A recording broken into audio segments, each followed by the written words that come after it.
Unfortunately, I closed the window. I'll have to reopen it.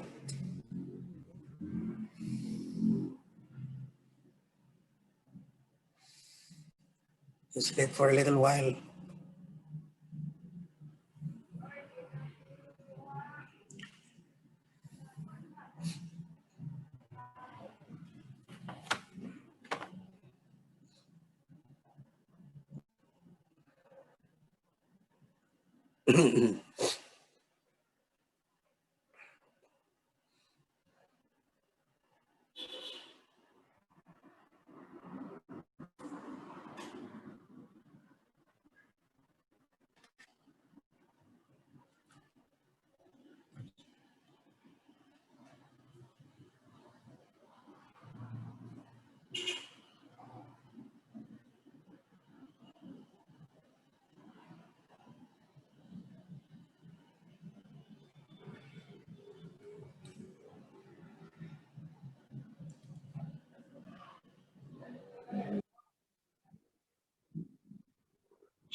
Okay.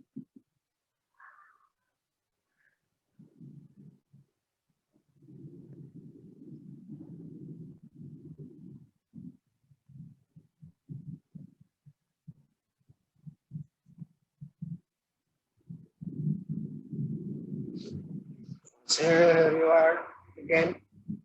So this is more or less how your glycolysis is now. So we go into detail.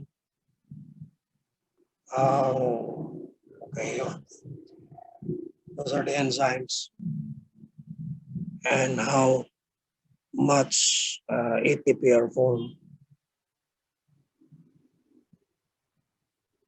Okay, so this is the one. I would like to use this. It's much better to look at this.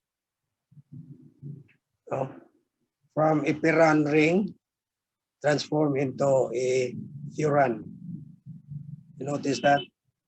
That's glucose, glucose. That becomes fructose now. Split right here from this oxygen down here to 2. Dihydroxyacetone phosphate. And you have your glyceraldehyde 3-phosphate. And that's your aldolase working on it. So they are all reversible. No? They can be put together to become those 1,6,5-phosphate again. No? In gluconeogenesis. Okay. And then you have your oxidation of your triose phosphate, glyceraldehyde 3-phosphate dehydrogenase. Okay. This is where your NAD comes in, and your NADH here.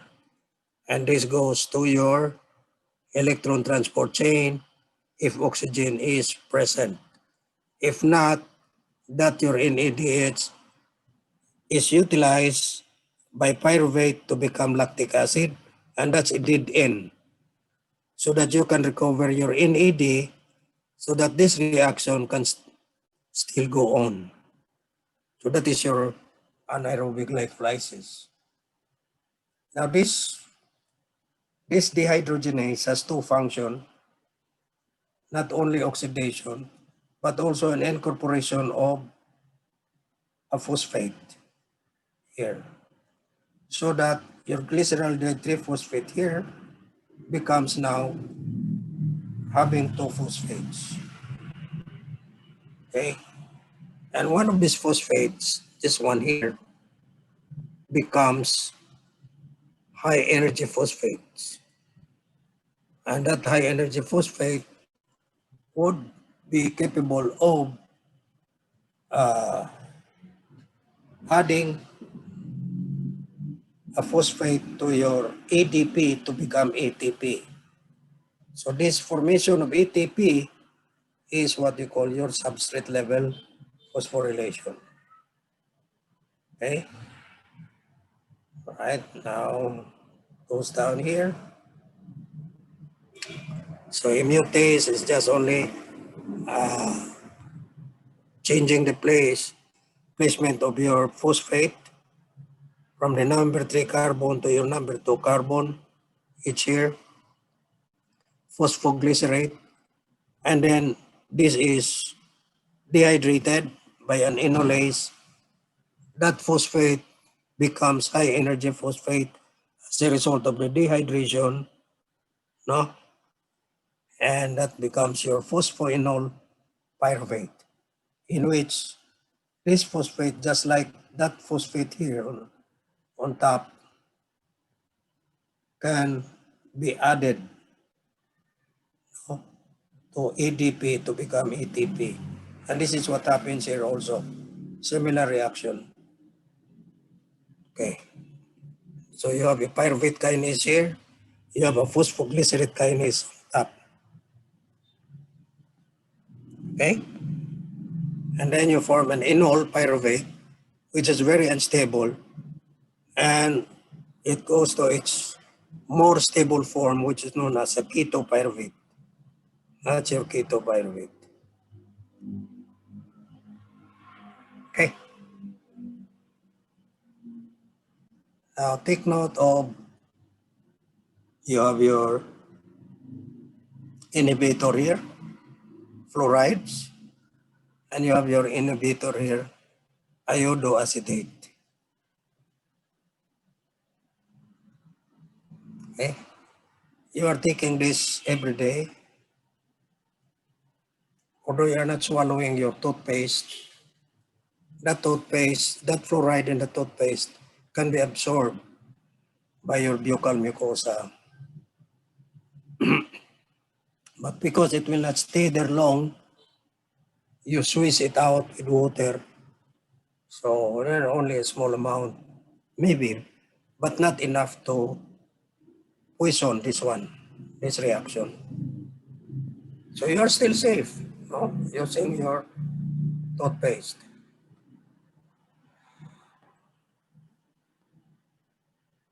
Okay?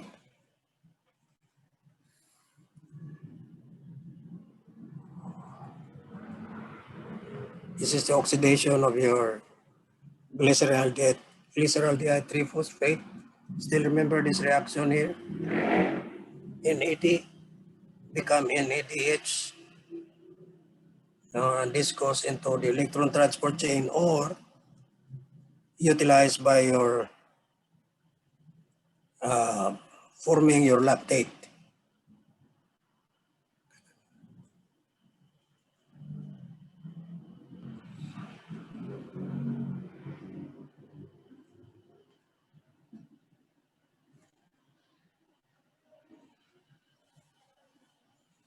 Okay, tissues that function under hypoxic condition produce lactate.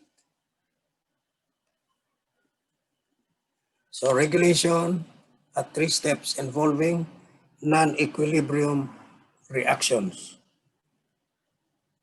So without looking at the, can you still remember where they are? Non-equilibrium, meaning what? Irreversible. No? The first one is hexokinase or glucokinase. The second one, and the third one,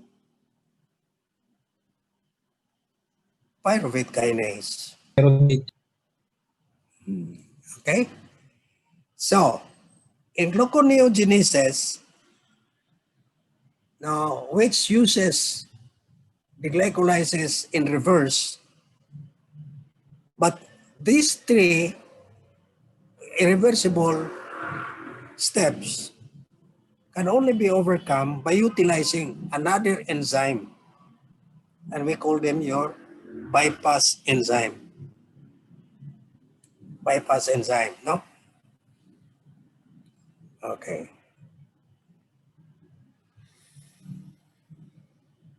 In erythrocytes, the first site of ATP formation in glycolysis may be bypassed. And what is the reason for that? Production of your 2,3-biphosphoglyceric acid. The first step of ATP formation in substrate level phosphorylation. Remember your glycolysis? For the formation of 2,3-biphosphoglyceric acid. This occurs only in red blood cells. What is the importance of this? Laka. Here you are. This is the first phosphoglycerate kinase. But this is bypassed in RBC. It does not form ATP, but goes to the formation of 2,3-biphosphoglyceric acid.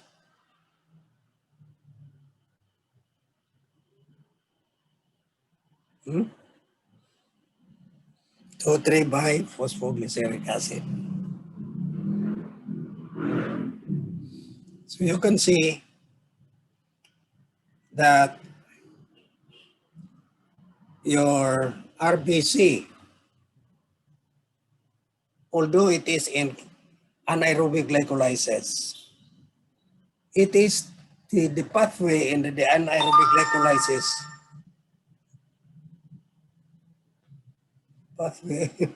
anaerobic glycolysis is still reduced. No? The ATP, you remember the anaerobic glycolysis, you only produce 2 ATPs, substrate level. Diba? Now here, nakuhaan pagodo, it cannot form this ATP here because they have to produce this. So it's only 1 ATP. So much so that in fasting, the sugar or the glucose is conserved for the use of RBC. Although the nervous tissue, the brain and the nerves prefers to use glucose, but other tissues are already using fatty acids as a fuel, then there will be formation of more ketone bodies. And so the brain, in order to conserve the glucose, shifts to using ketone bodies as a source of fuel.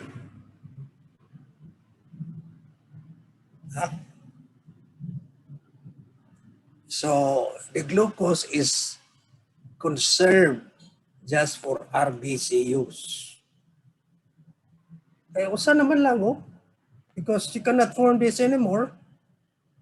Then you have only one more site of phosphorylation, of substrate level phosphorylation in glycolysis for the RBC.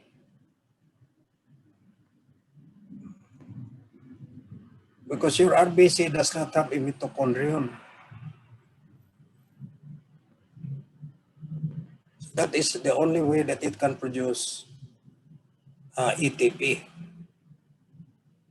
Okay?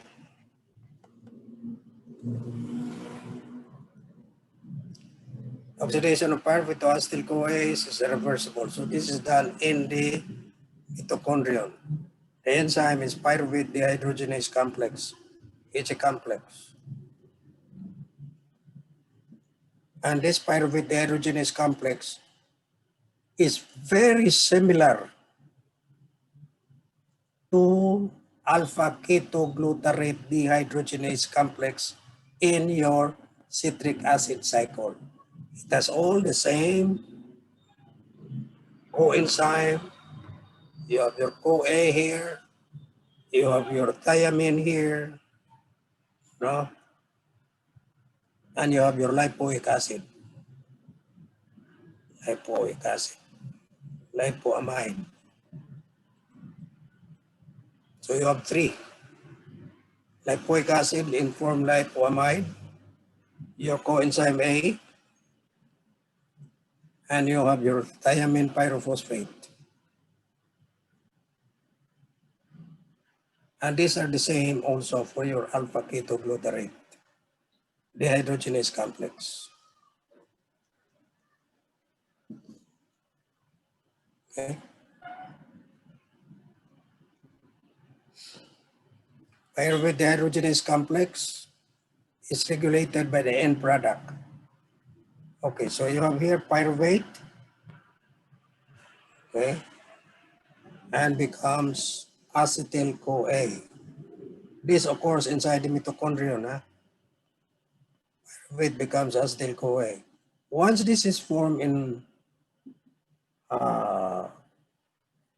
increased amounts, enough to inhibit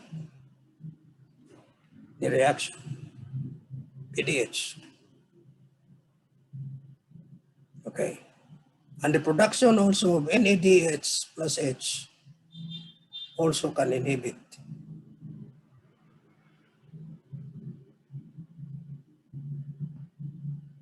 Okay. So you can now look at this. If there's plenty of acetyl-CoA,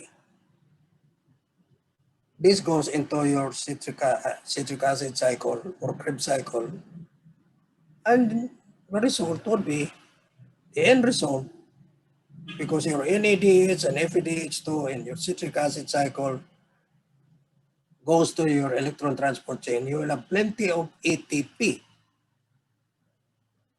Diba? Now here also, in this reaction, it produces NADH, which also goes into the electron transport chain. So in order that you will not have an overload of ATP, the acetyl-CoA produced from pyruvate, if there's so much already of ATP, your cells are already sufficiently charged, or just like your cell phone, fully charged na, yeah, you still keep it on. There's a tendency that the battery will deteriorate. So this is also what happens. If the fully charged cells, it cannot even function anymore. So the acetyl-CoA that will be formed will inhibit this enzyme PDH, so that the pyruvate cannot become acetyl-CoA. And one also of the product is NADH plus H, also can inhibit that, so that this will not be more of this to go to the electron transport chain to form more ATP. Okay?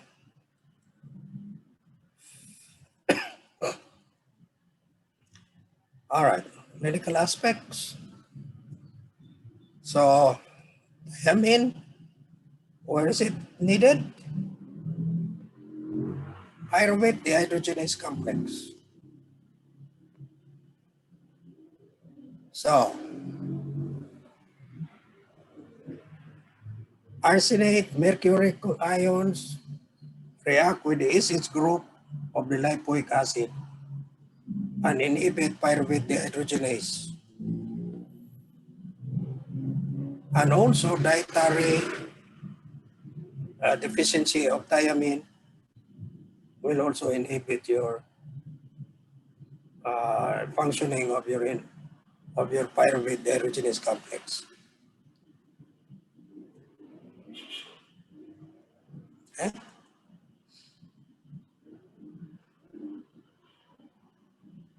You have inherited pyruvate dehydrogenase deficiency. You know how important it is, because it is the one that produces acetyl-CoA out of pyruvate. Okay. Absence of pyruvate kinase deficiency in erythrocytes causes hemolytic anemia. Naturally, there's less energy anymore. Remember, erythrocytes is anaerobic glycolysis. And the only way that they can form ATP is through substrate phosphorylation by this pyruvate kinase.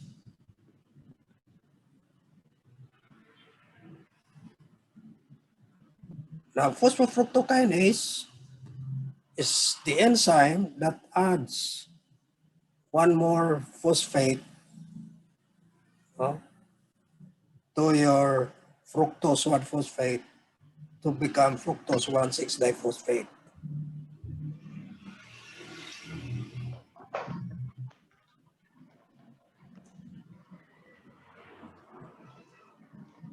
Okay. Things to remember. Oh, there you are. You have that already. Insulin, no? Adipose tissue and muscle only. Does not require insulin or busy intestinal mucosa, brain, and liver. Pouring in the cytoplasm, producing energy. Glucokinase and hexokinase. Glucokinase is liver, hexokinase in extrahepatic tissue. 3 reversible steps. Hexokinase, glucokinase, either of these two. Phosphofructokinase and pyruvate kinase. So you have your two regulatory enzymes, glucokinase and hexokinase. Glucokinase only in the liver, high Km, high Vmax. Hexokinase found in every cell. Okay, low Km, low Vmax.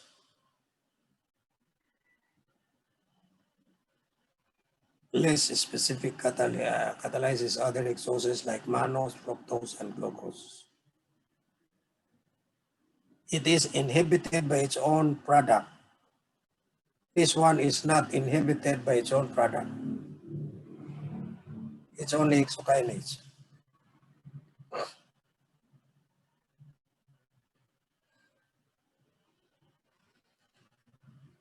Phosphofructokinase is the rate-limiting enzyme, facilitated or stimulated by high AMP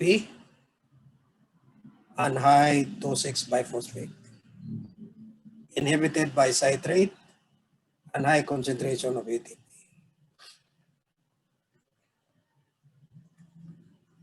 Pyruvate kinase converts phosphoenol pyruvate to pyruvate after phosphorylating ADP.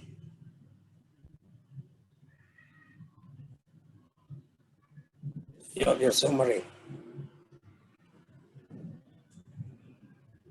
Next. So next, go to the next chapter.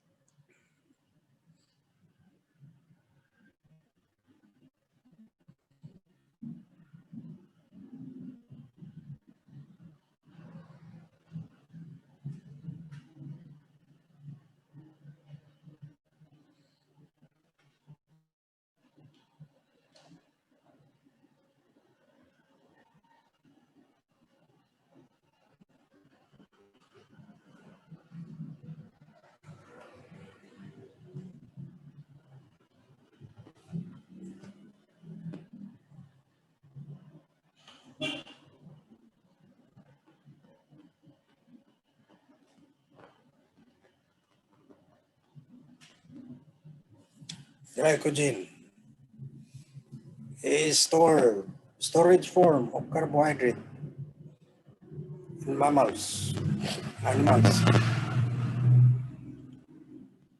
But in plants, it is stored as starch.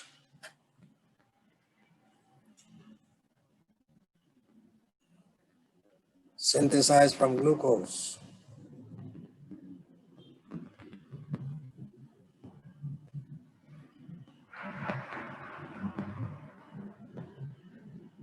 Glycogen degradation produces glucose 1-phosphate, courtesy of your phosphorylase. Glucose units are removed from non-reducing ends. 3 of the 4 glucose units at the branch point are moved by the glucose. Okay, we will show that.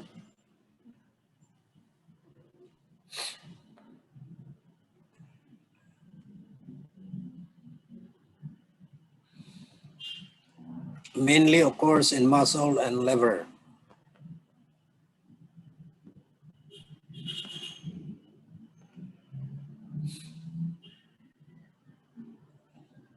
Okay. So we start from glucose and glycogenesis. So glucose, now this is done in the liver, so it's just glucokinase. Becomes glucose 1-phosphate, transfer that phosphate into the carbon 1 by a mutase, phosphoglucomutase, you have glucose 1-phosphate. Reacts with UDP, UTP, so you have UDP glucose. Oh. And the enzyme that produces that is your UDP glucose pyrophosphorylase. And you have UDP glucose through a glycogen primer. You add this UDP glucose, and the enzyme is glycogen synthase. And so you're adding 1 glucose units at a time in a 1,4 linkage. Okay. And when there is a time that you have to make a branching enzyme comes in, and the branching enzyme produces a 1,6 linkage. If it is a 1,4 linkage, it's just a straight chain formula. Very straight. Sequence of glucose, 1,4, 1,4, 1,4. And if there is a 1,6, that becomes a branch. No? So when the glycogen 3 here is saturated, no more place for glycogen, so it stops. So this occurs during feed state. Now when there is a need for glucose in the blood, this glycogen is being broken down. And the enzyme responsible for that is glycogen phosphorylase. And the product is glucose 1-phosphate. Okay. There's an enzyme which breaks a branch, and we call it a debranching enzyme. And the product is a free glucose, no phosphate. Unlike this one, the glucose 1-phosphate, product of phosphorylase. Okay. So as you can see, glucose 1-phosphate here, glucose 1-phosphate becomes glucose or glycogen, and then broken down, and it becomes glucose 1-phosphate, acted back upon by phosphatase, then we cannot just have free glucose. So we must put a regulatory mechanism here, otherwise this will become a useless cycle. Building and then destroying, building and destroying. Now the key to this, how this is regulated, is in the amount of glucose in the blood. Okay? When there is plenty of glucose in the blood, insulin is secreted. There you are. Insulin is secreted, and it inhibits cyclic AMP.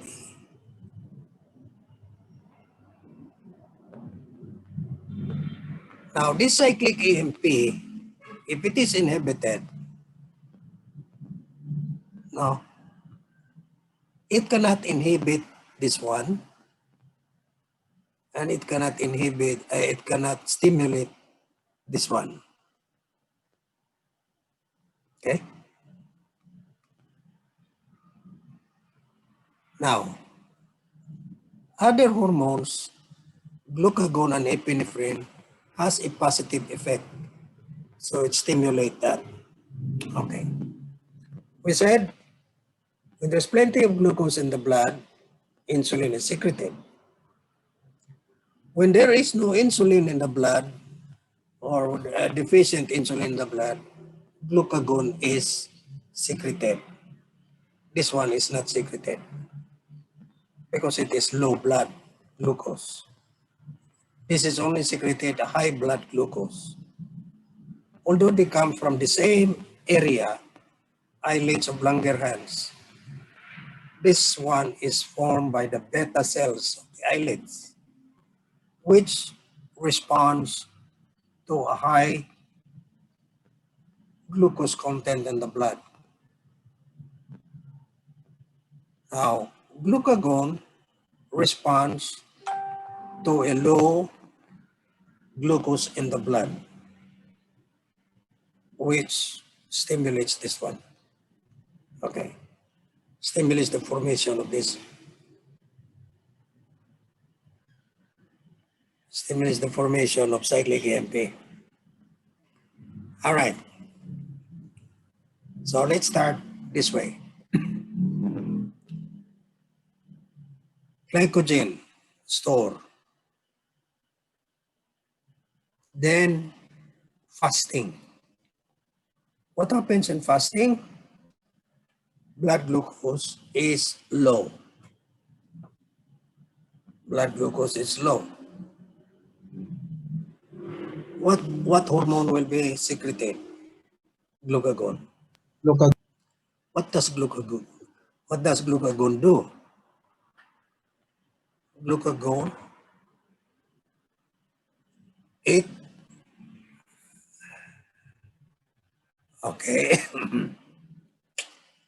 it activates an enzyme that produces cyclic AMP.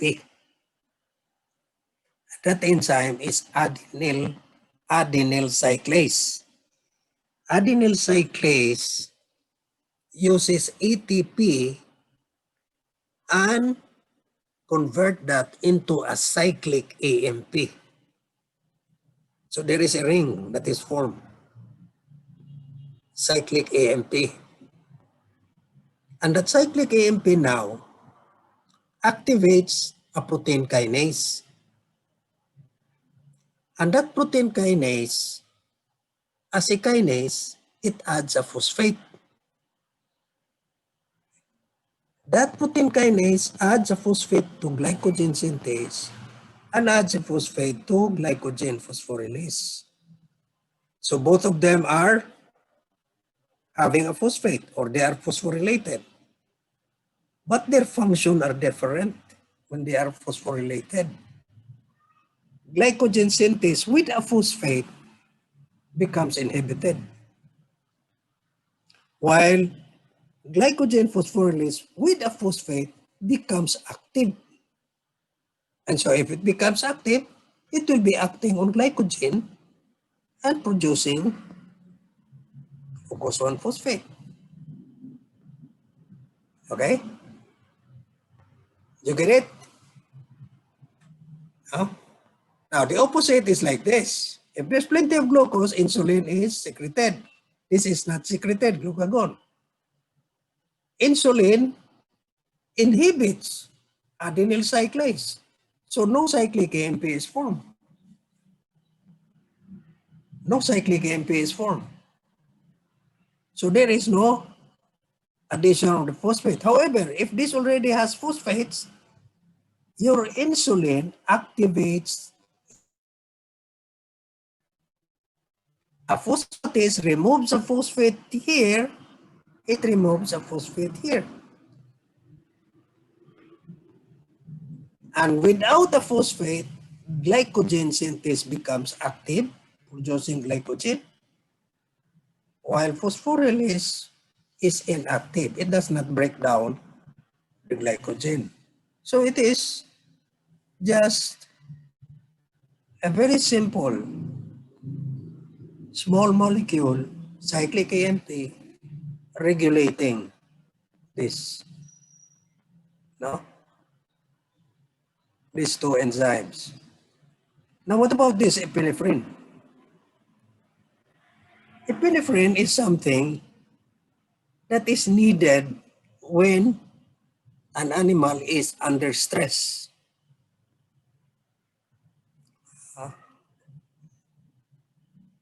The animal is under stress. The animal is under stress.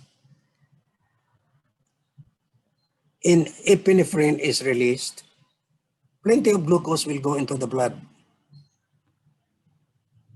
No? Because epinephrine has the same effect as glucagon, breaks down that glycogen to form more glucose that goes into the blood. You get it? But this does not always happen. It is usually these two, insulin and glycogen. Well fed, this one is fasting. Now, even if you are fasting or you are well fed, epinephrine can act.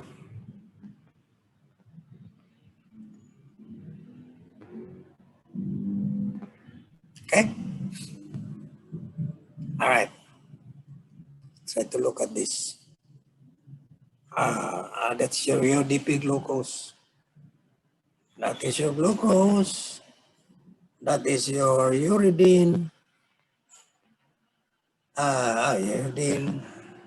Uridine is uracil plus uridine plus ribose. This one is a nitrogenous base, uracil, which belongs to a class known as pyrimidines. Pyrimidines. You have three kinds of this. You have the three kinds of pyrimidines. There are two kinds of urines, adenine and guanine.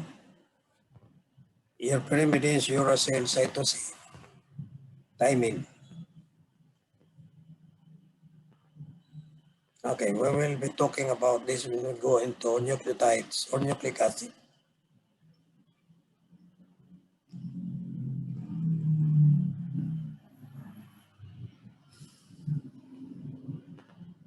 Okay.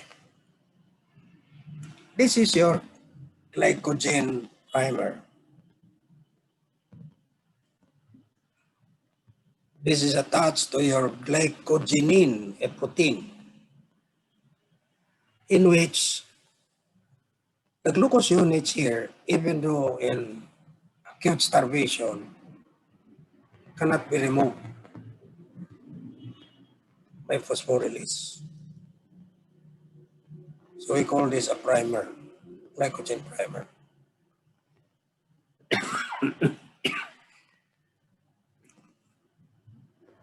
So during feed state, glucose is added through your glycogen synthase on the non-reducing end. This is non-reducing end, non-reducing end. This is the reducing end. Added, no? So these blue ones are the ones that are added. So you can see here, it's already growing. This one, this here, and that one up to there and down there is your glycogen primer. Now when you have 1, 2, 3, 4, 5, 6, 7.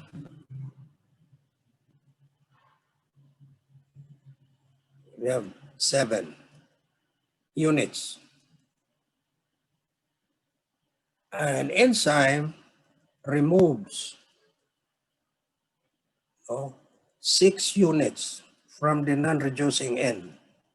1, 2, 3, 4, 5, 6 copies off, and then transfer it to another site, in this case here, and you create what you call a 1,6 linkage.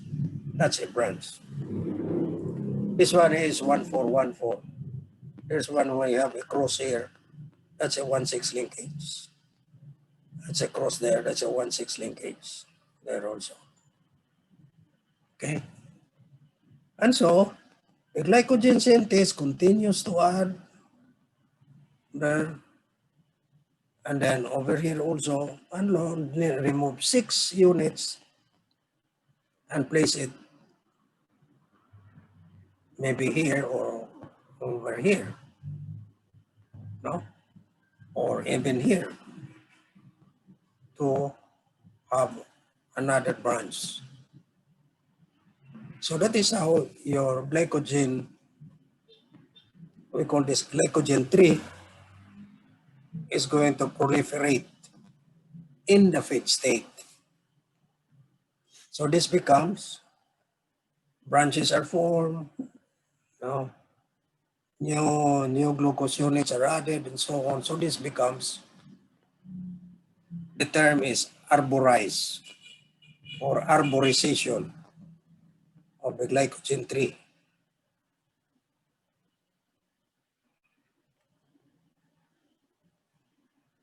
Now, by the way, there is now in Congress that you cannot graduate if you cannot plant 10 trees.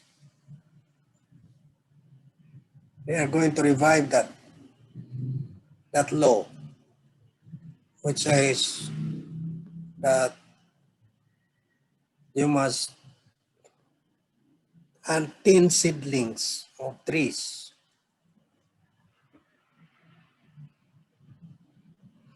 We used to do that when we were in elementary and high school. And usually it is called our Arbor Day. And it's like a picnic. But we are only required to plant one seedling. Now, because we need the trees to preserve our land, so you should be able to plant 10 seedlings.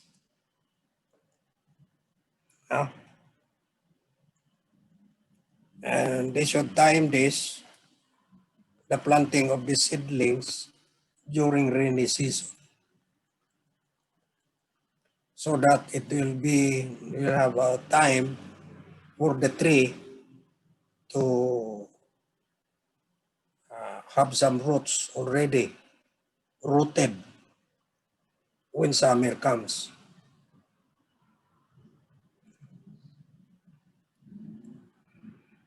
All right, so that glycogen becomes now having so many branches.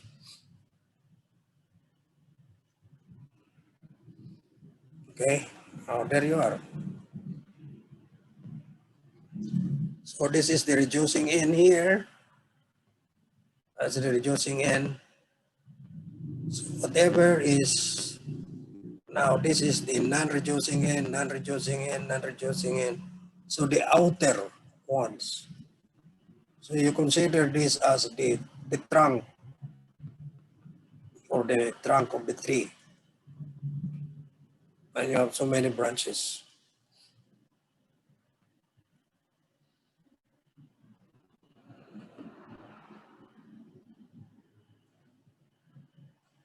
Glycogenolysis is not the reverse of glycogenesis, but it's a separate pathway. I have explained that.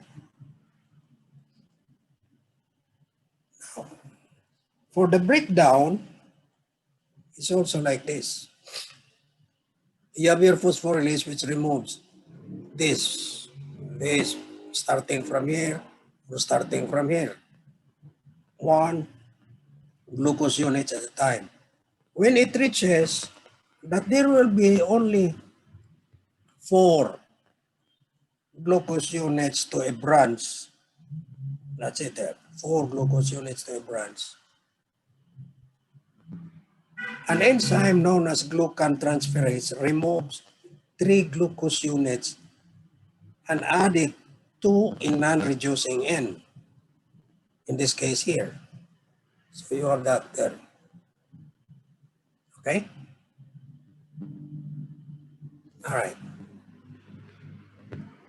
The product of your phosphorylase, once it removes that, it's always glucose 1-phosphate. But then, this branch here is acted upon by a debranching enzyme. And once this is cut, there is no phosphate added. There is no phosphate added. So it becomes a free glucose. Free glucose. So this can go directly to the blood. Okay? And that is glycogenolysis, involving phosphorylase, glucan transferase, debranching enzyme. While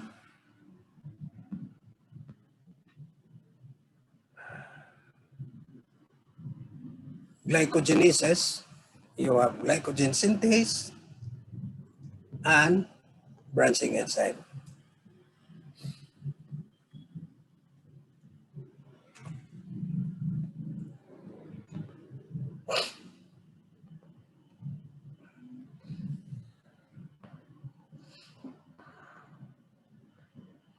All right.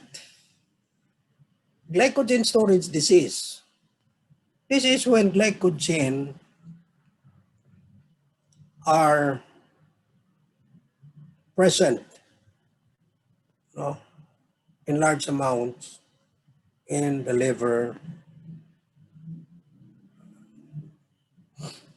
or even in the muscles. But this usually is in the liver. So, for certain enzymes that are absent in glycogenesis.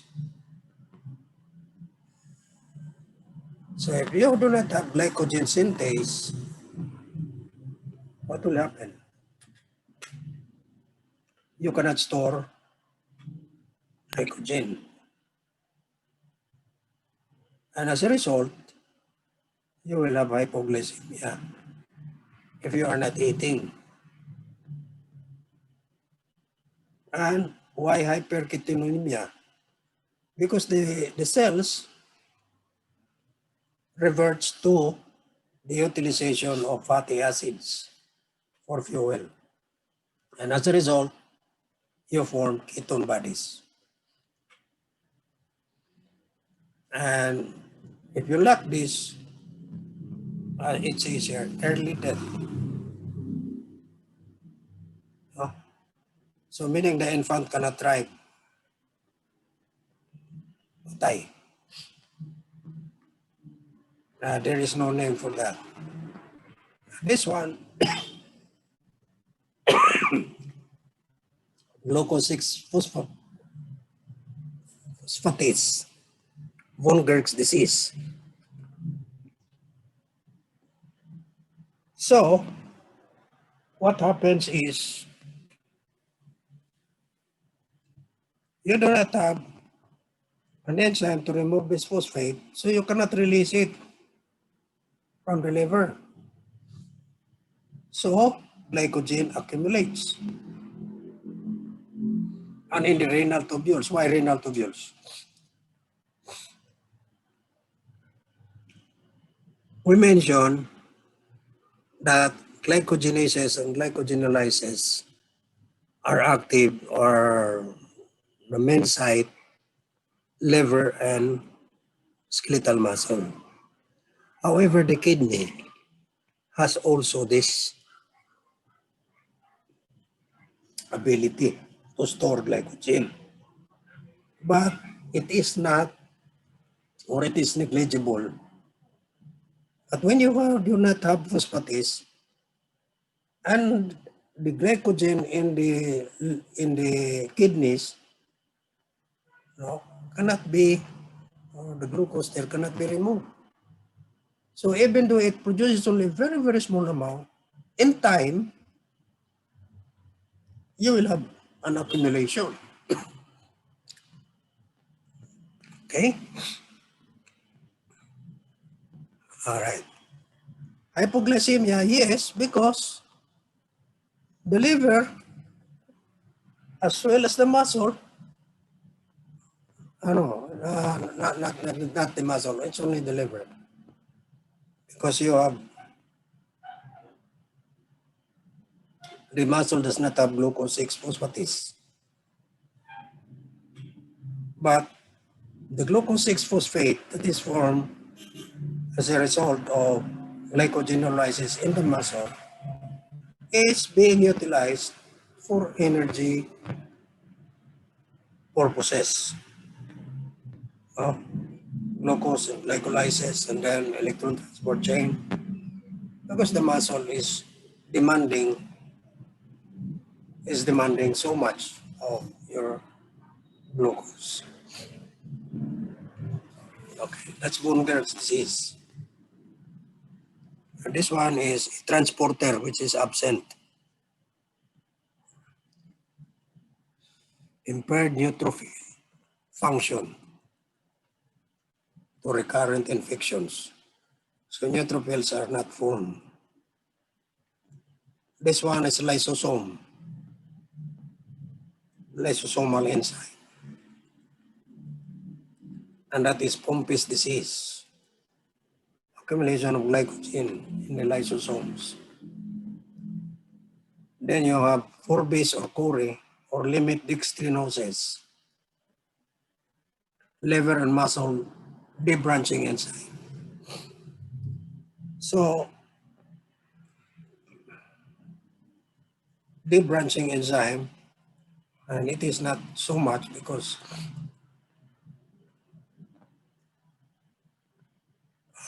there are few branches. So we have fasting hypoglycemia and accumulation of characteristic branch polysaccharides. So because limit dextrins. There's another limit dextrinosis. It's the liver debranching enzyme.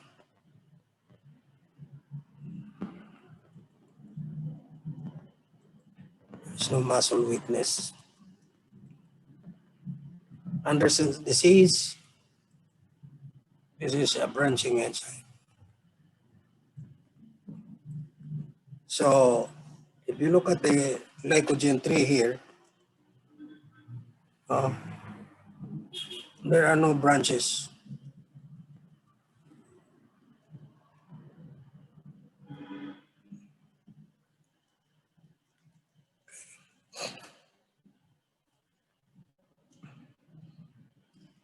Then you have McArdle's. Phosphorylase is absent in the muscle. So this will be muscle weakness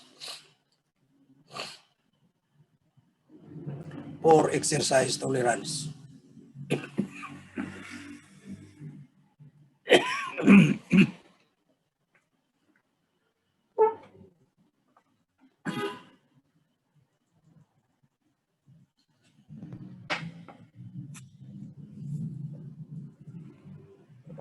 Then here's disease,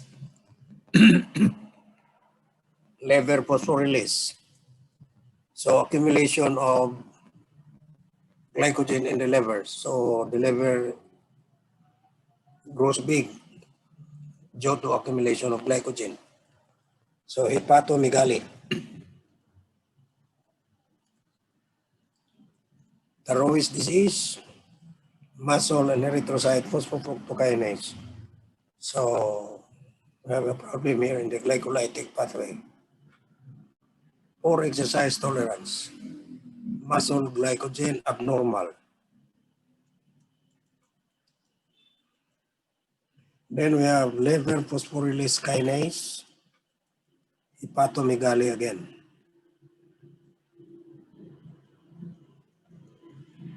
Because the phosphorylase kinase cannot phosphorylate the phosphorylase, so it is inactive. So there will be accumulation of glycogen. Liver and muscle phosphorylase kinase, same. Increase gapon of glycogen or glycogen accumulation. As a result, hepatomegaly. The same thing what's happened here. The protein kinase, no, it's hepatomegaly. Okay. Glycogen granules are also engulfed by the lysosome, where acid maltase catalyzes the breakdown of glycogen to glucose. So that's your lysosome. That's why you have that lysosome. Where is that?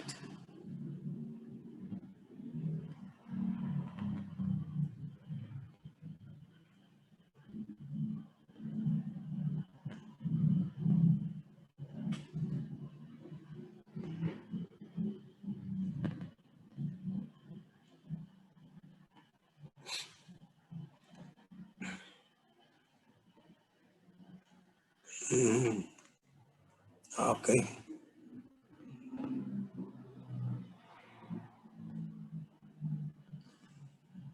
Integrates the regulation of glycogenolysis and glycogenesis. Cyclic EMP. We have shown you how important this one.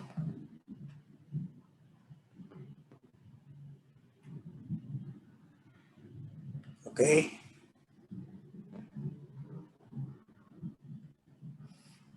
This is your cyclic EMP. There you are.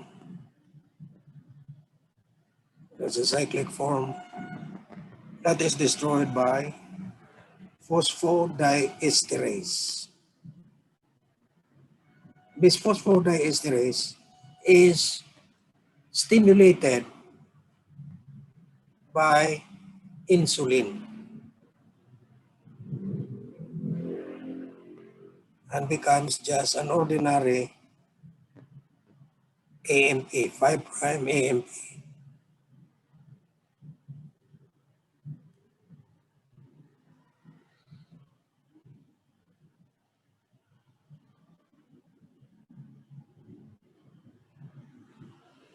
Okay.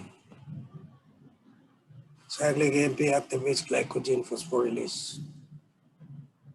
I know that already.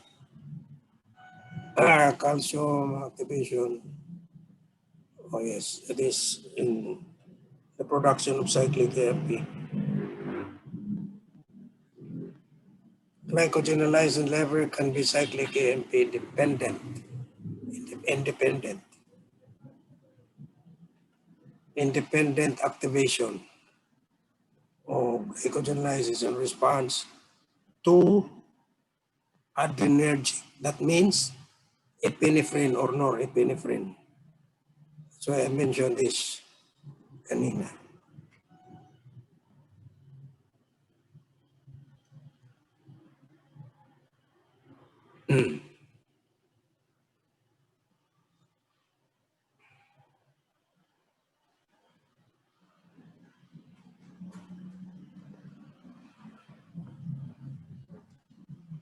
Protein phosphatase-I inactivates glycogen phosphorylase. That's another way of inhibiting, because this is also stimulated by insulin.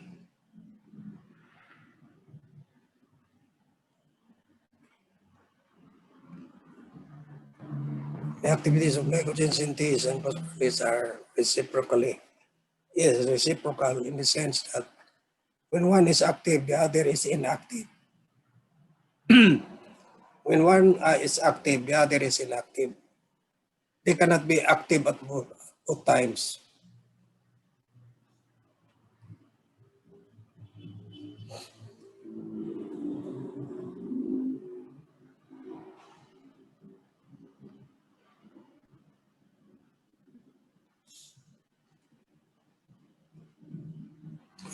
Glycogen regulator have balance in activities. One is active, the other is inactive.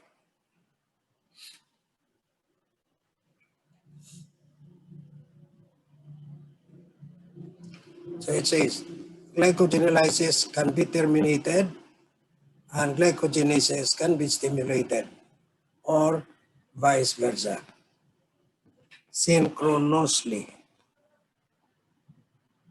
due to this activity of your cyclic AMP.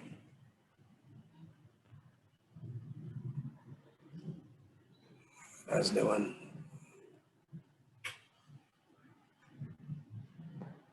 Glycogen storage disease, we have seen that. It's on the table, are inherited.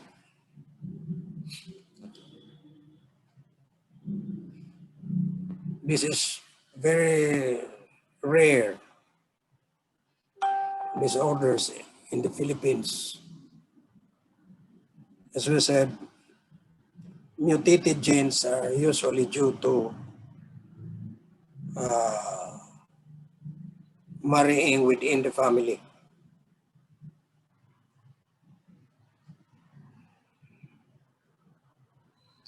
Because within the same family, you have the same recessive gene, and that recessive gene becomes now active gene.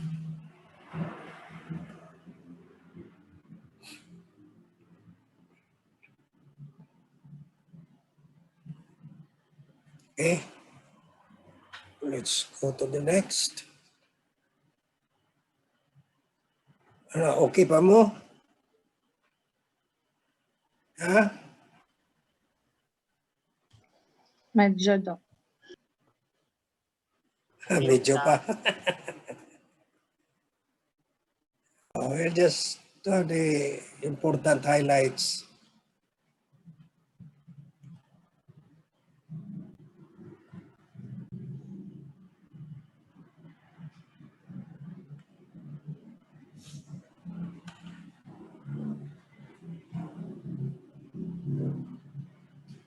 Glycogenolysis, the control of blood glucose.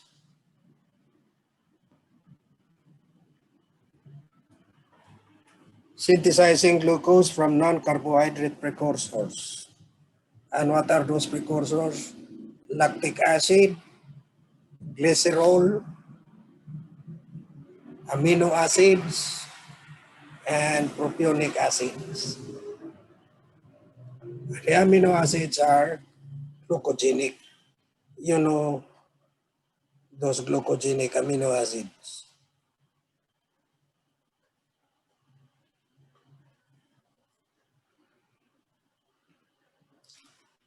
Supply of glucose is necessary for nervous system and erythrocytes. Overnight fast, glycogenolysis and gluconeogenesis make approximate equal contribution to blood glucose. Now, you should also remember that your nervous tissue demands large amount also of glucose, large amount of energy. You see, the organ is just small, okay? And 20% of the total energy is consumed by the brain. And the 80% are utilized by the rest of the body. And so the brain has a big portion of energy. A big portion of energy. Okay.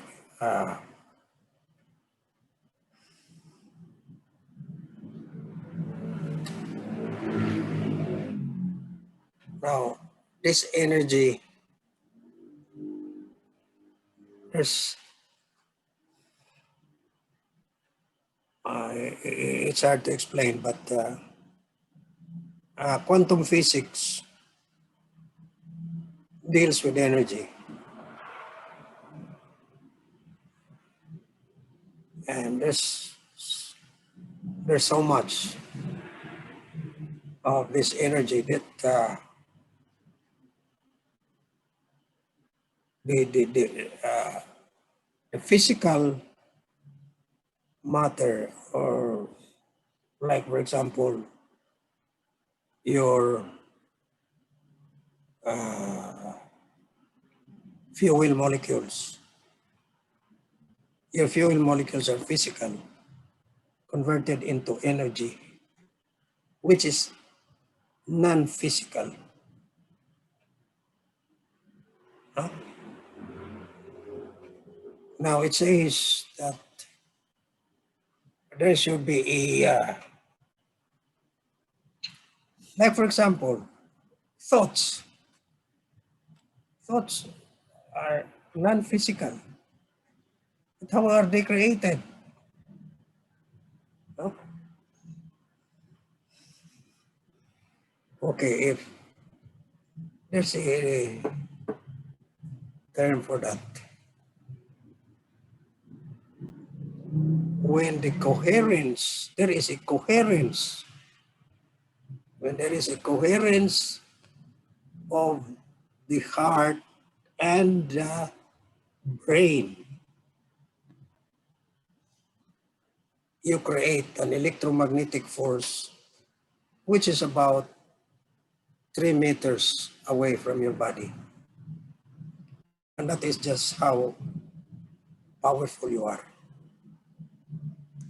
No? And this coherence of heart and brain is just having always entertaining positive thoughts and feed it to, from the heart to the brain. So how do you create positive thoughts?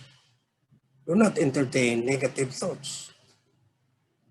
What are negative thoughts? Anger,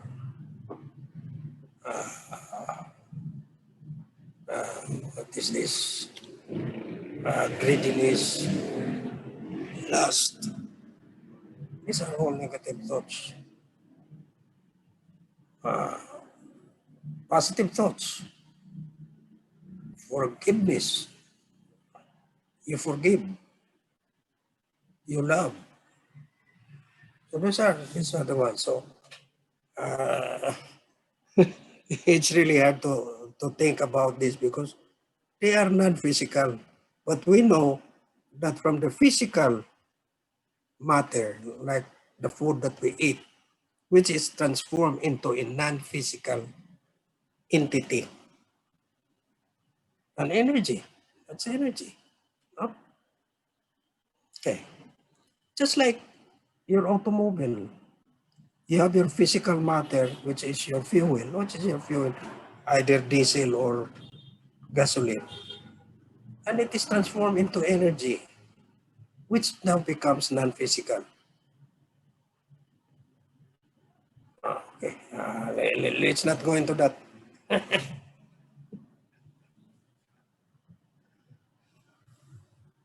We'll talk about that later on.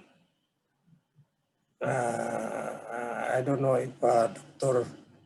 Kapungkol can elucidate that because they are into this mind and matter. No?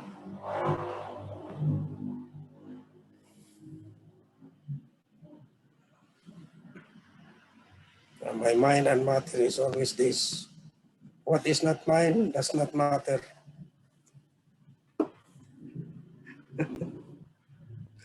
Okay. All right. Glycogenesis.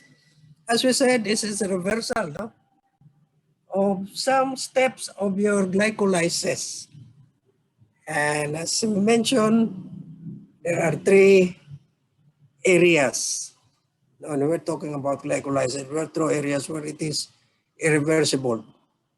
The first step, no, is your hexokinase or glucokinase. The second step is your phosphofructokinase. And you have your third step, and that is your pyruvate kinase.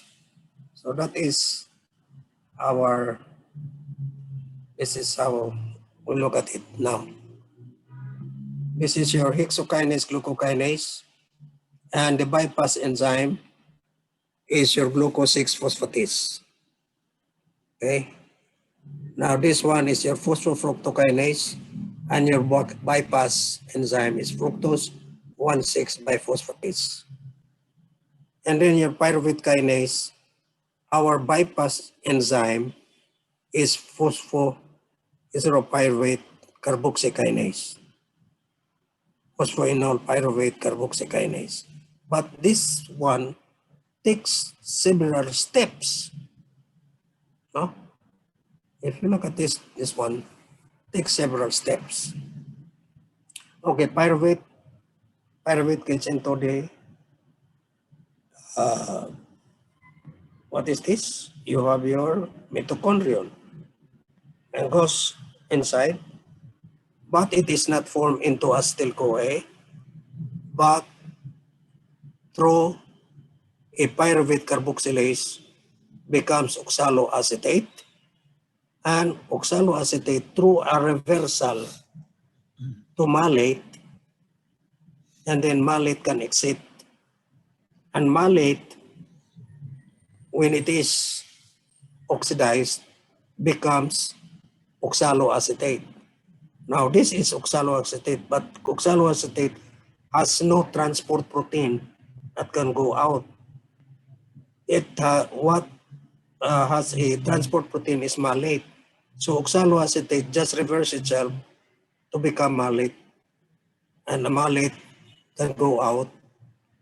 And in here in the cytoplasm, it is oxidized to oxaloacetate, and then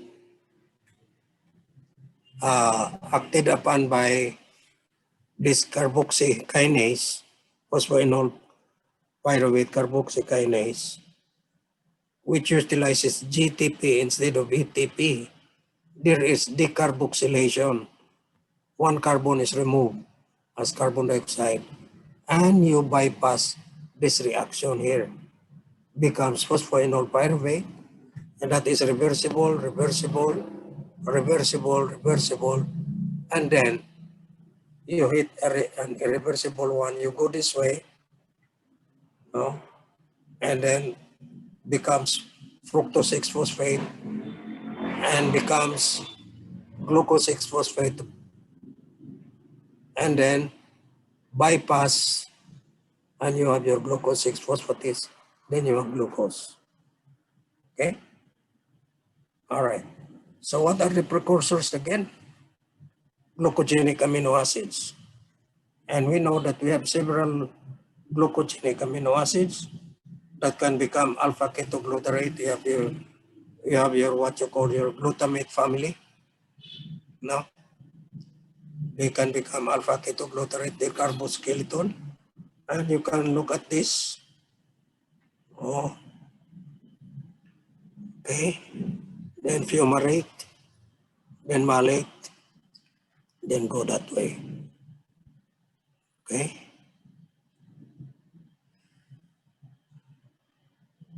You have several.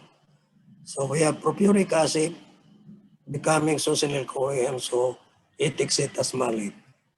Your lactate becomes pyruvate, gets inside, and then it becomes oxaloacetate and becomes malate, and so on. It goes that way. Your glycerol becomes a triose phosphate, dihydroxyacetone phosphate, together with the glycerol 3-phosphate. This is 3 carbons, that's 3 carbons. They unite to form a 6 carbon fructose 1,6 biphosphate. Okay, so you have 3 sources. Glucogenic amino acids, 4 sources, propionic acid, you have your lactate, you have your glycerol. So that's it. So that's your gluconeogenesis.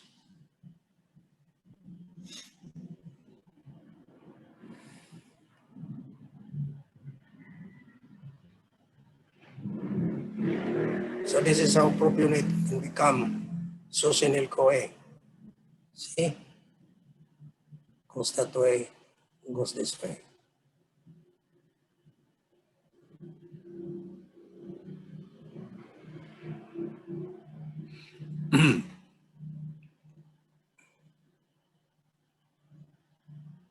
There's the vitamin B complex biotin.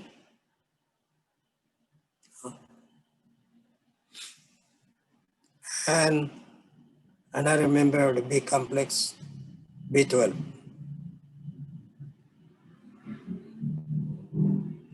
Your B12 was only about 3 enzymatic reactions, but they're really very, very important. Another one is your maturing of your RBC, which requires B12.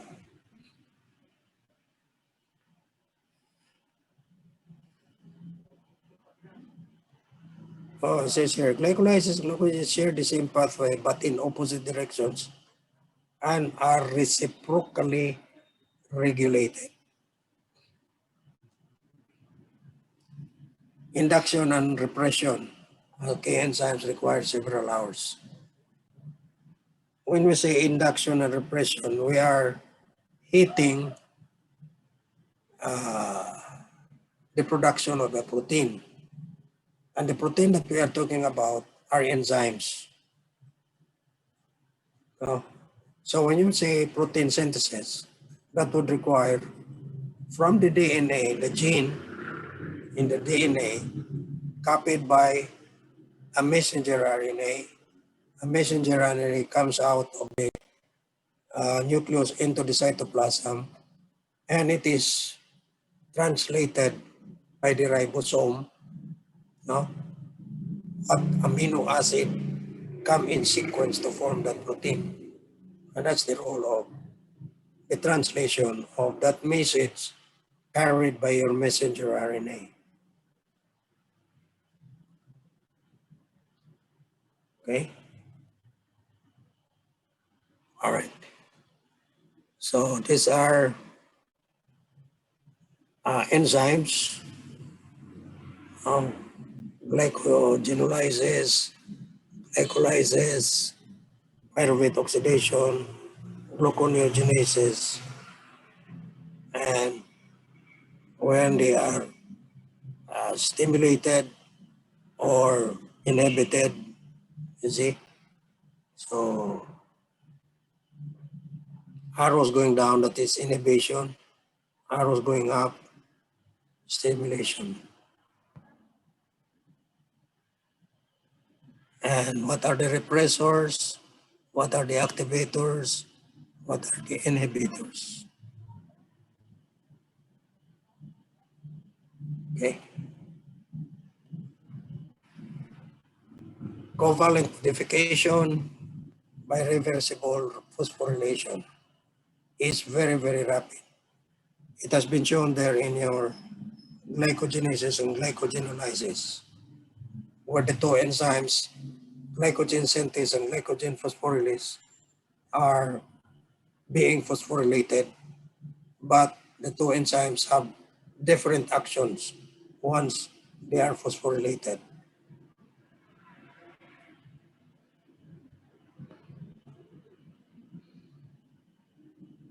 Allosteric modification is instantaneous. No?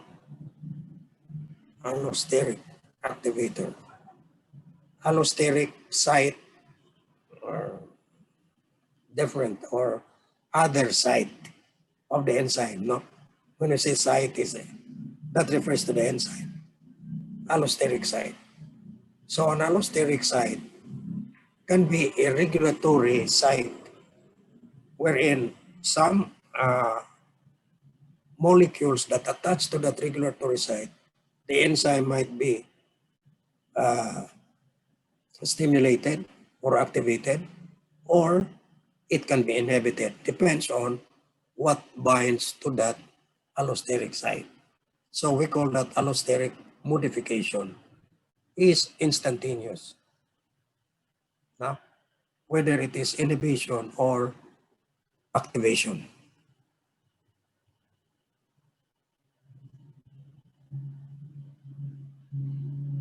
Oh, this is a repeat.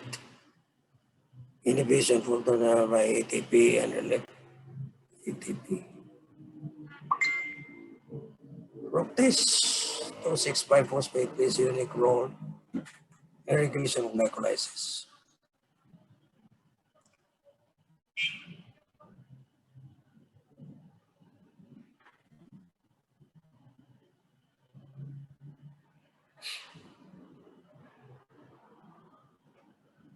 The blood concentration of glucose is regulated within narrow limits, yes.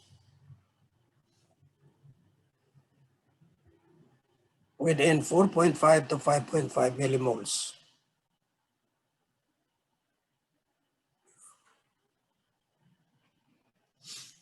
Blood glucose derived from the diet, glycogenesis, and glycogenolysis.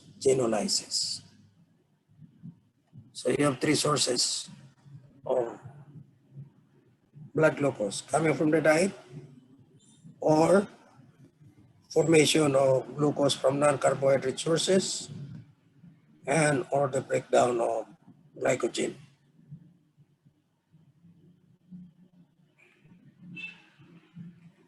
So we have these cycles, lactic acid cycle, okay?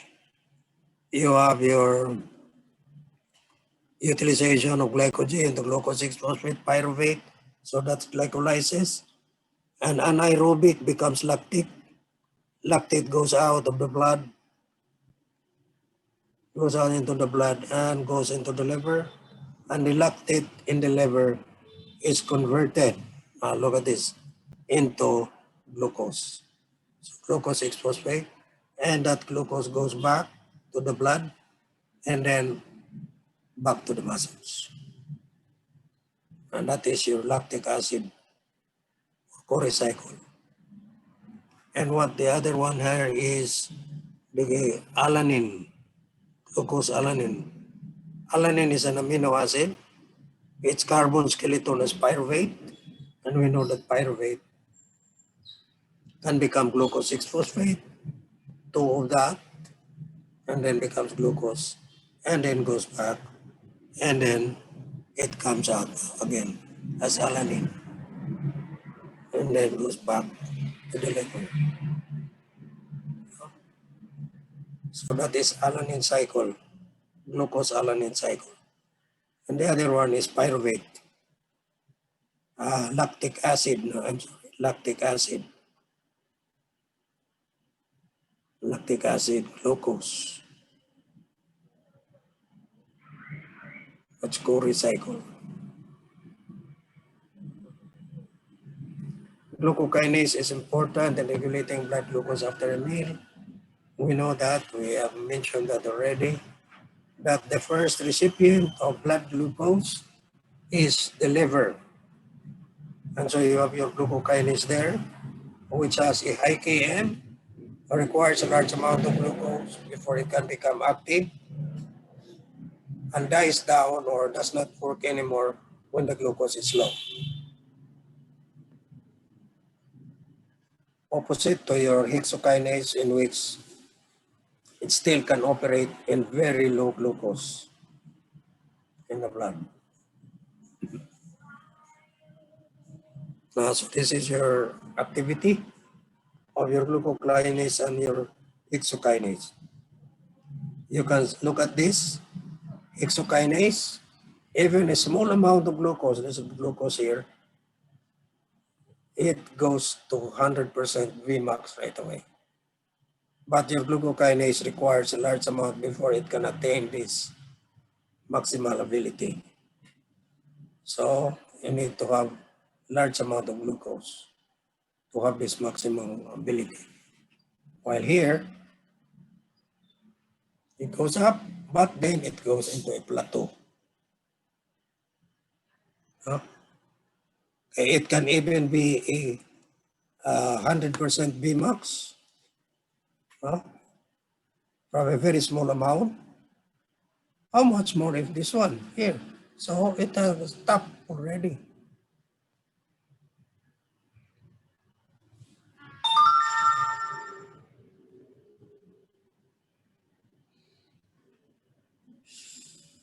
Okay, insulin, glucagon, we have shown this already how they act on regulating blood glucose.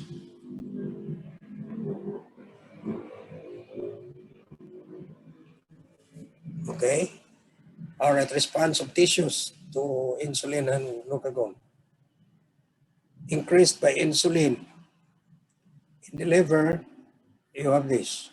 Protein synthesis, glycogen synthesis, and fatty acid synthesis increase in the liver by insulin.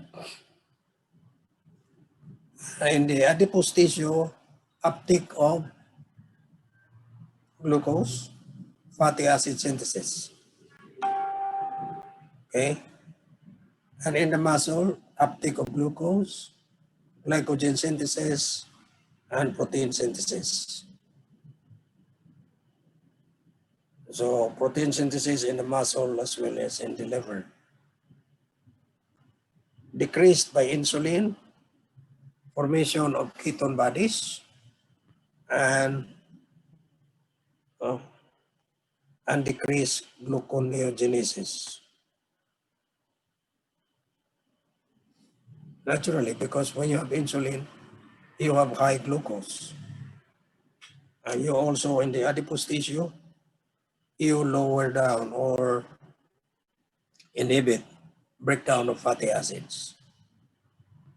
Increased by glucagon in the liver glycogenolysis.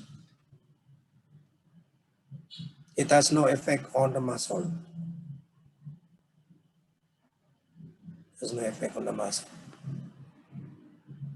Glucagon can also increase gluconeogenesis in the liver and increase ketogenesis in the liver. Now it can also increase lipolysis in the adipose tissue. So when there is increased lipolysis, naturally this follows ketogenesis. Look at that, lipolysis, ketogenesis.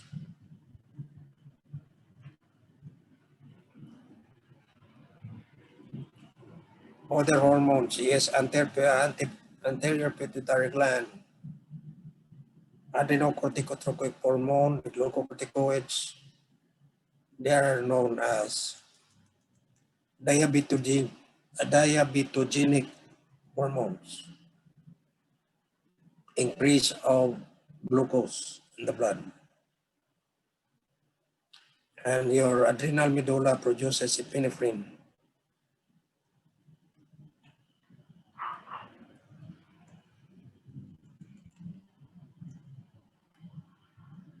Okay, glucosuria, of course, when renal threshold for glucose is exceeded. Naturally, that's why you have sugar in your urine. Now this one here is your glucose tolerance test. Okay, so you have a test dose of glucose 1 gram per kilogram body weight. So if you are weighing, let's say 70 kilograms, you need 70 grams. And then you get your baseline sugar. So for a normal person, you have this, less than 4 millimoles. right? You are given a test dose, and 30 minutes it peaks. After that, it goes down, and 2 hours already, you're already normal, back to normal. But a diabetic patient, usually having a baseline here of 8 millimoles, very, very high. Test dose is given, 30 minutes goes up and goes up to 1 hour, starts to go down,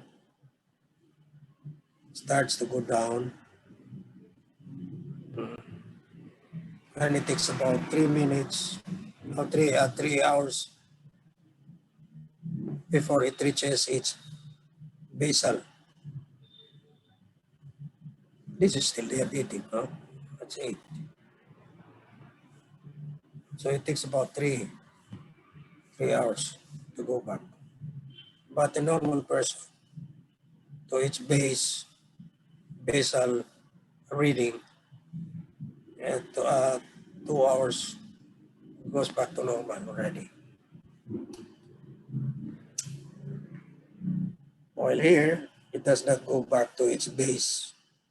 The base is here. That's 2 hours already. But they need another hour to go back to its base. So that's the good thing about this glucose tolerance test. Okay, you know already what is diabetes mellitus. Okay.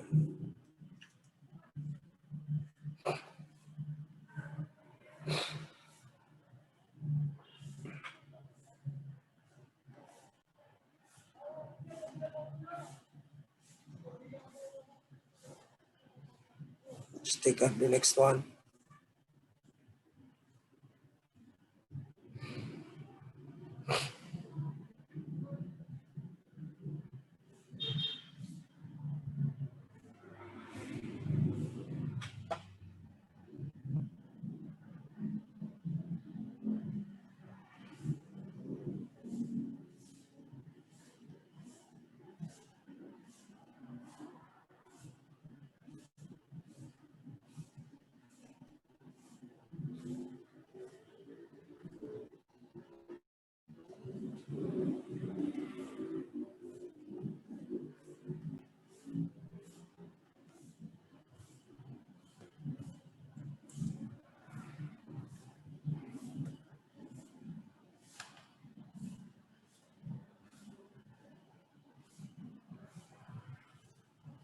Okay, the pentose phosphate pathway.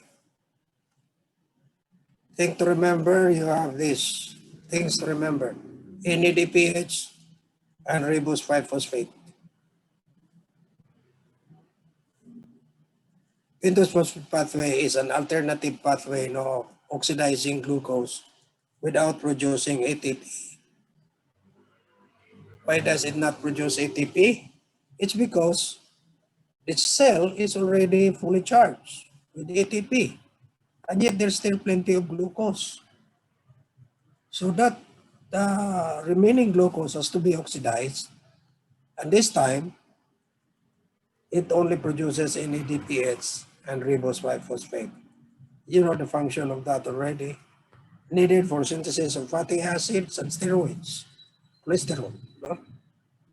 And ribose 5-phosphate for nucleotides and nucleic acid. Now, both of them shows that the animal is growing or growth. Growth. Because you cannot subdivide a cell unless you have a new DNA that is formed inside the cell. So you have 2 DNAs. Once it is formed or replicated, then that cell is ready for subdivision into 2 daughter cells. Each one has its own DNA. Okay? And that would require ribose 5-phosphate. And then NADPH is needed for the synthesis of fatty acids and steroids, including cholesterol. And of course, when you have plenty of fatty acids, it becomes esterified with glycerol, and you form triacyl glycerol or your neutral fat. And so you'll be accumulating fat in your adipose tissue cell. That adipose tissue cell can accommodate as much as many neutral fat or triacyl glycerol that you can produce. So there is no limit for a adipose tissue cell to accept triacyl glycerols. So you can grow as fat as you can, so that you cannot pass through the door anymore. No? That's a good thing about that adipose tissue cell. Okay, this stay-at-home thing, I am a victim. My waistline before is 31. Now it's 34. No? So I tried to, as much as possible to, reduce my calories, but there is less exercise. Okay?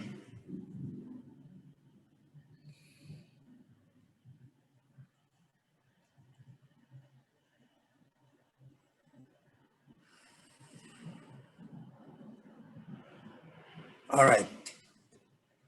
So you have seen those hexose monophosphate shunt, which produces your NADPH and ribose 5-phosphate. Then you have your uronic acid pathway, which produces glucuronic acid as a conjugant, as a conjugating compound for your liver to be able to eliminate compounds that has been taken into your body or being formed by your body and to be eliminated, but these compounds are not water-soluble. No, just like, for instance, intrinsic compounds that you form your bile acids. No? You form your urines. So they have to be eliminated, and you need to have something. We have this in our xenobiotics already, and the conjugant there, one of the conjugant is glucuronic acid. Okay.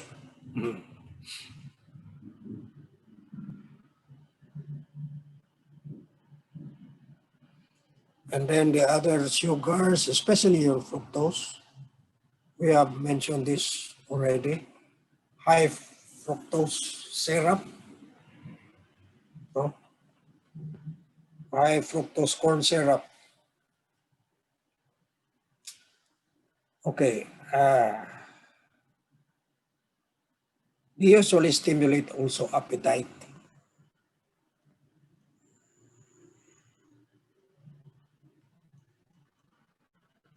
Just like artificial sugars like aspartame, they tend to increase your appetite. So that would mean that would be you an increased intake of food. Well, that's one thing very bad about it. And high fructose syrup usually are being used, no? So because artificial sugar is not now popular, so they say natural sugar, but that is high fructose. And you know that your high fructose in the glycolytic pathway, it bypass certain steps in the glycolytic pathway. So that's why they readily form more ATP. And you know, when you have more ATP, uh, growth is stimulated. No? But you are not going to grow taller, but your growth will now be sideways. No?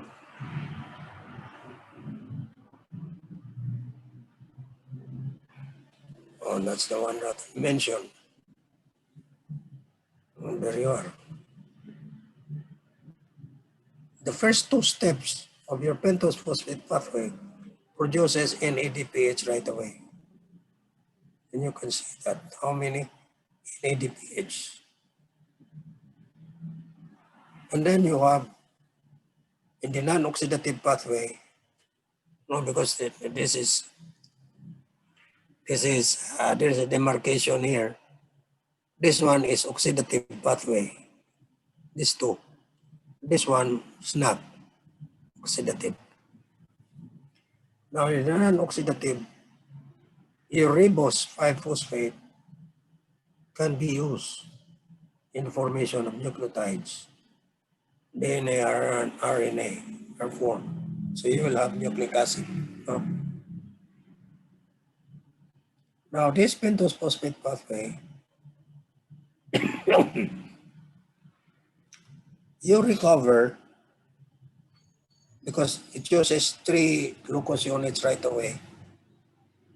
You recover the 2 glucose units and one half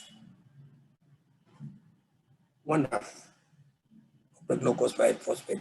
So this one half is either your glyceraldehyde 3-phosphate or dihydroxyacetone phosphate, similarly to your glycolytic pathway, which they can enter into the glycolytic pathway.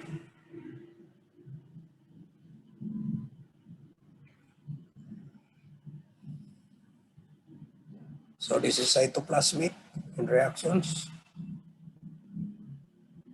Oxidative phase, that's why we say it produces NADPH. And in the non-oxidative, you have form your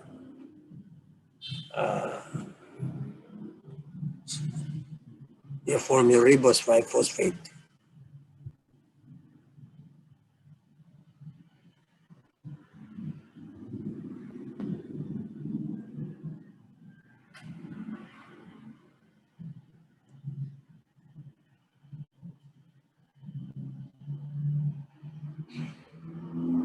So you have here NADPH, then you have your ribose 5-phosphate, which becomes PRPP, phosphoribosyl pyrophosphate.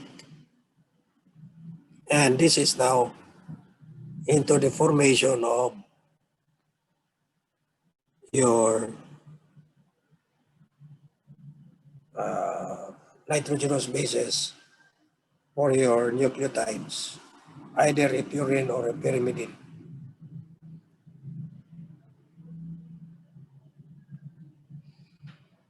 Non-oxidative phase generates ribose 5 precursors.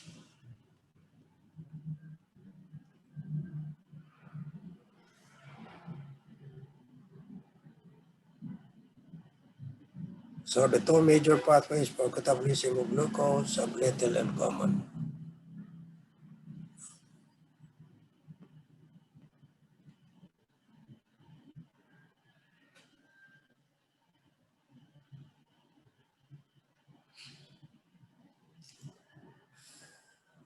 reducing equivalents that are for reductive synthesis, no? Usually uses NADP. It is not NAD. It is NADP for reductive synthesis. That's why you have NADPH and not NADH. NADH is used for production of ATP. This one is used for synthesizing fatty acids and your steroids.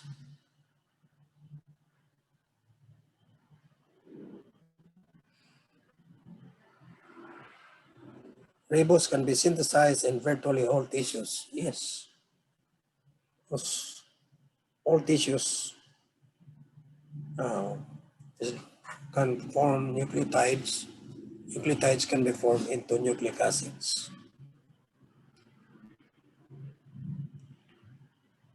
Pentose phosphate pathway and glutathione peroxidase protect erythrocytes against hemolysis.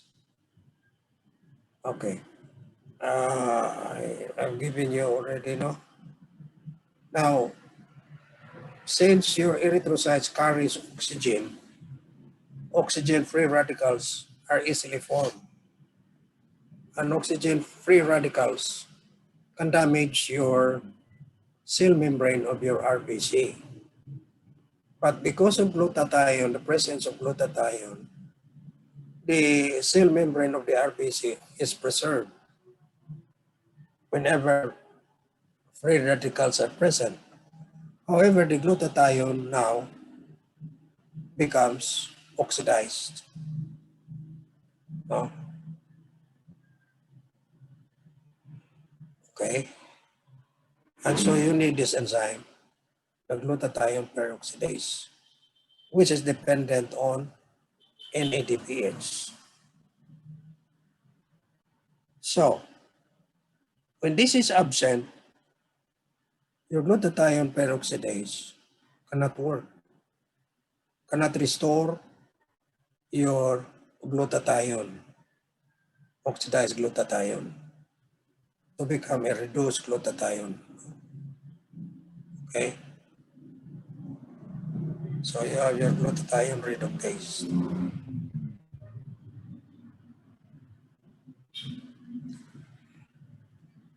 Dependent on your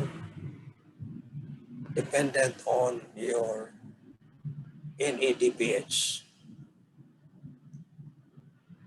The main NADPH. So there you are.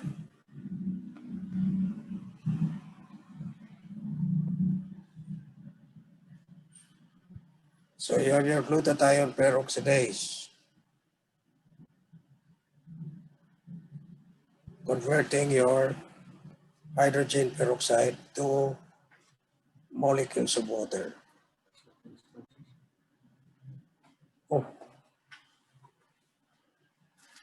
the guy is a one. Kanang C2 dyan na C2 dia.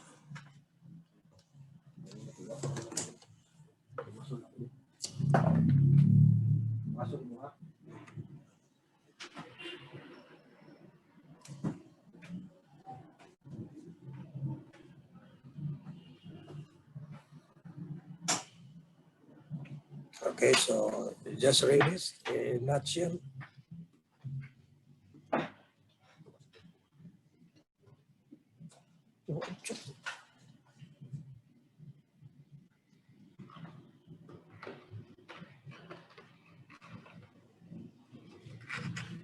So the oxidative reactions, the non-oxidative reactions, and summary of reactions of pentose phosphate pathway.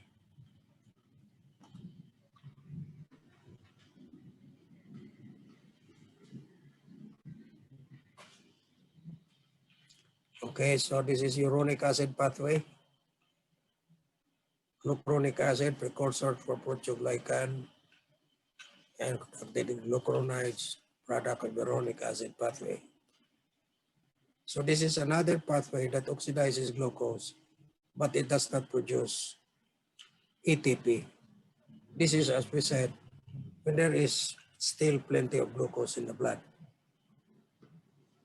Now, when all of this that utilizes glucose, that oxidizes glucose, are all saturated and you still have plenty of glucose in the blood, then you will have a problem. As you can see, your pentose phosphate pathway tries to reduce as much glucose as it can. Your uronic acid pathway is also trying to reduce the glucose in the blood. No, but yet if there's still plenty of glucose, then you'll have now a problem. No, it will lead to diabetes mellitus. Now this uronic acid pathway, there is a pathway here for production of ascorbic acid. Ascorbic acid, vitamin C. But it does not occur in primates, does not occur in us, because we belong to the primate. Because we do not have this enzyme, an oxidase, gulonolactone oxidase. This is plaque. We do not have this enzyme. See? So that's why ascorbic acid is a vitamin for us. You have to take it externally, from external source.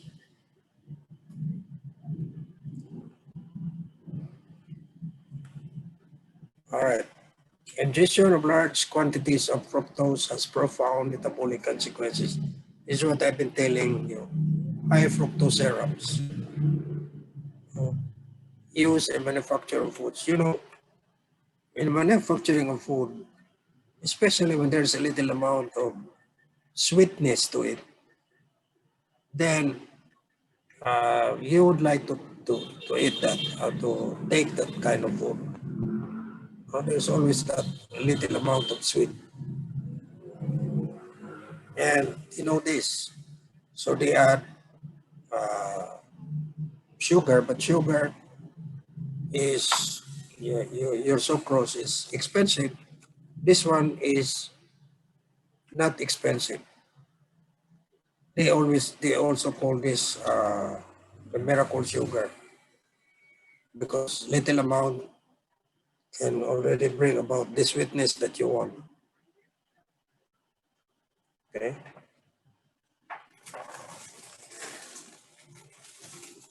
So what is this allows the fructose to flood the pathways in the liver, leading to increased fatty acid synthesis.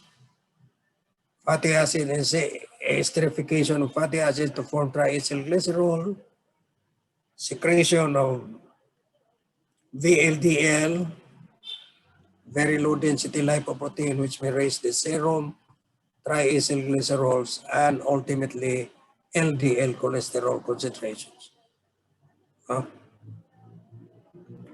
Okay. And that is how it is, how bad this is. And this is already in our food.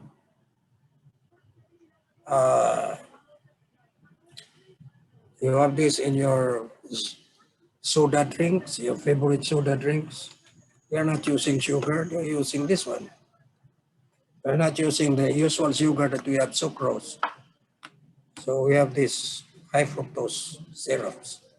Very easy to produce, and there's plenty of resource because it just comes from corn.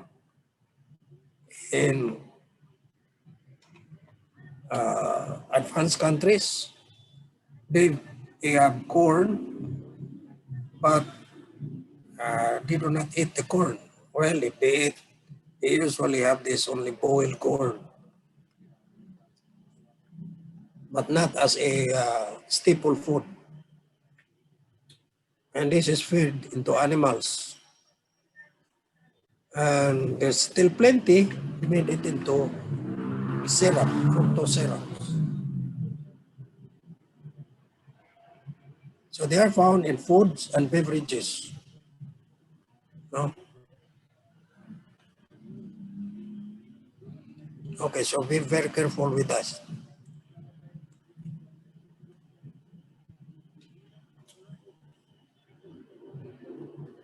If you can look at this, here is fructose.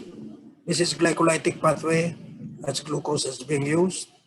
And so you can see that your fructose can go directly here. You see? There. Or there's a little amount that goes that way and follow the steps, but you can have this right here. And if you are indulging on fructose, there is disorders where you have your fructokinase and aldolase B, no? So they're blocked. Now this one, aldolase B, will bring about hereditary fructose intolerance.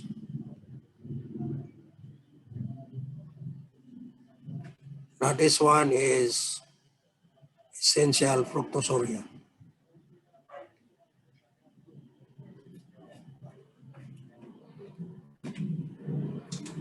Galactose is needed for synthesis of lactose, glycolipids, and proteoglycans. But it does not necessarily mean that you need to have galactose in order to synthesize lactose, because glucose can become galactose. They are epimers very easily. So even if you are not taking food that contains galactose, then you can convert your glucose to galactose to form that into lactose. See?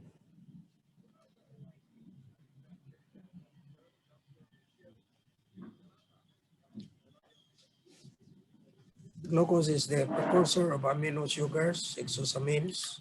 Oh, by the way, I forgot to mention this. Okay.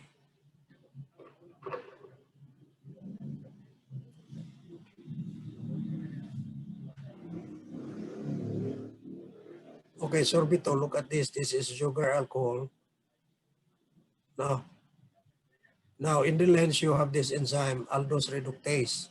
So that when you have plenty of glucose in the blood, and like in diabetes mellitus, then that glucose can be transformed into sorbitol in the lens, because this one accumulates, is found also in the lens of your eyes, no? So you will have sorbitol there, which can be a source for, or the nidus for forming cataract. And now if you indulge in fructose, that fructose can easily become sorbitol, because you have here enzyme sorbitol dehydrogenase. And they have plenty of NADH, because you have plenty of sugar in the blood due to pentose phosphate pathway, then you can easily form sorbitol. Huh? That is the nidus for cataract. Usually this is common in diabetic patient. They call it diabetic cataract.